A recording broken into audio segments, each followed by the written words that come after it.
Now the next step is dispatching an event within the class component. What we have done so far is just handling the global state in the class component. So if I click any item from this class component, there is no item added to the cart. The reason is we have not yet configured the event. So let's do that. The first step is I'm going to copy the onChange code from the functional component because that's the same, and we'll be making few changes to it. So here I'll paste onChange. But we do not have the purchase handler at the moment.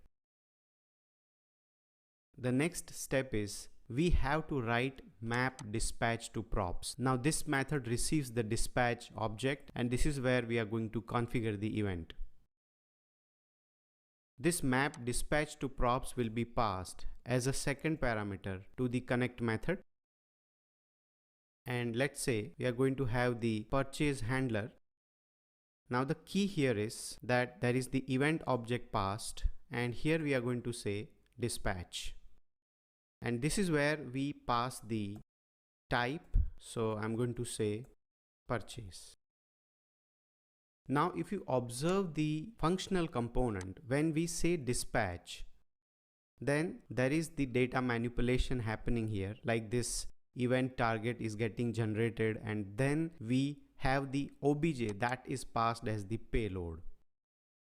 Here in the purchase class component, when you say the E is certainly passed to the purchase handler here, but here in this particular return statement, you do not put everything like this. Let's just copy this, and I'm going to create another function which we call as action creator. So I'm just going to create a function saying const action handler. I can say action purchase for that matter. And then inside this function, I will write this code. Now inside the dispatch, what if I call this action purchase? It should not work. The reason is dispatch is always expecting that there has to be an object literal, and that object literal should have either one key, that is type, or it can have two keys, that is type and payload. Then what you can do, you can call this function action purchase, and later if the same object is returned by this function, then dispatch will not mind. The reason is dispatch anyway is receiving the object which is expected. So let's try to add a function instead of object literal, and that's what we call as action creator. Action creator is normally configured when we have the asynchronous process inside Redux, and that we are going to see after a couple of sessions. But here also, because we have a need that there is some logic we need before we dispatch the action, so in such cases we can use this pattern, that is the action creator pattern. In fact, in normal Redux, that is even without the asynchronous process, it's a good practice to have action creator pattern.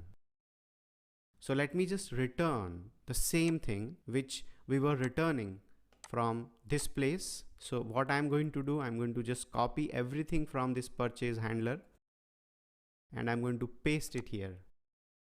That is the first thing. Second, certainly it will receive the event object here, and that I'm going to pass inside this dispatch. And now instead of dispatch here, I'm going to say return. So this object is returned. Now we have configured the event handler. The next step is this purchase handler now cannot be called directly, because once you say map dispatch to props, that means your dispatching event is configured as props. So we configure this products state as this dot props. Similarly here also I'm going to say this dot props dot purchase handler. Now let's just save this and let's check the output. So if I click the hook based component, certainly it adds to the cart. But now let me click the class based component. You can see that it adds the value to the cart. Not only that, it adds the value to the total as well.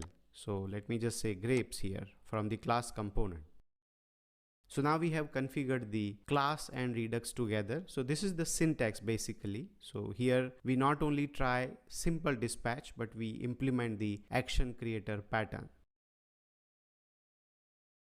Now let's talk about relative questions. The first question is, how do you dispatch events in a class component while using Redux? So inside a class component, when you have to dispatch an event, the very first thing is that you import the connect like we have done here. Then for example, in this case, we try to have a purchase handler. So you use this.props.purchase handler because it is Redux who takes care of the props in the local class component. So you write it like this, the event. As long as this particular code is concerned, we have used the action creator. I am again explaining in a moment what action creator is. But another important thing is that you have the map dispatch to props method, which receives the dispatch object, again thanks to Redux. And with that dispatch object, you actually dispatch this kind of object literal straight away. But in this case, we have the action creator. We implemented the action creator. So inside dispatch here, we have a function. And then at the end, you have the connect method, which has two arguments. The first is map state to props and the second is map dispatch to props. You can name this function whatever you want to, but generally we see that we follow certain naming conventions while working with Redux.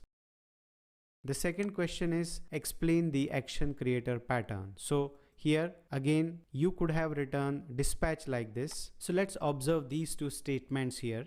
The one is purchase handler dispatch, and there is a function return inside. Whereas in the second line, we have the dispatch, but I'm writing the object literal. That means the dispatch is taking an object literal as an argument. In fact, when I'm writing the function inside the dispatch, it does the very same thing because this function is returning the object literal. But the point here is we had few lines before this object is passed to the reducer. We wanted few processes to execute.